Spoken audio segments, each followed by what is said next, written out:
இப்ப ஆரம்பிச்ச பேஜ் தான். இந்த பேஜை உள்ள போய் பார்த்தா ஃபுல்லா விஜயை கழுவி ஊத்துறது தான் அந்த வேலையை. விஜய் அது எப்படி எல்லாம் அசிங்கப்படுத்த முடியுமோ அவ்வளவுக்கு அசிங்கப்படுத்துறது தான் இந்த பேஜ். இதுக்காகவே இந்த பேஜ் உருவாக்கப்பட்டிருக்கு. அந்த பேஜுக்கு வந்து 30 லட்சம் செலவு பண்ணிருக்காங்க. நம்ம செந்தில் பாலாஜியோடைய கட்டுப்பாடற்ற கூட்டம் இருக்கு இல்லையா, அதுக்கு வந்து ஒரு 10,000 செலவு பண்ணிருக்காங்க. இவங்க பண்றாங்க அப்படின்ற விஷயம் வந்து தாவேகாவினருக்கு தெரியாது.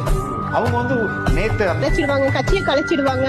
லியோ 2க்கு வெயிட் பண்ணுங்க, லியோ 2க்கு வெயிட் பண்ணா நாங்க வந்து பைத்தியக்காரங்களாக்கா சொல்லுங்க. விதிவலிகள் விஜய் அந்த வந்து ஒரு சோகமான வீடியோ போட்டார் இல்லையா, அந்த வீடியோல உள்ள ஃபேஸ் கட் எடுத்து திரிஷாவும் அவரும் வந்து தீபாவளி கொண்டாடுறாங்கன்ற மாதிரி ஒரு போட்டோ போட்டாங்க. அது வந்து ஆல்டர்ட் வீடியோ, இது வந்து ஃபேக் அப்படின்னு சொல்லிட்டு ப்ரூவ் பண்ண வேண்டியது.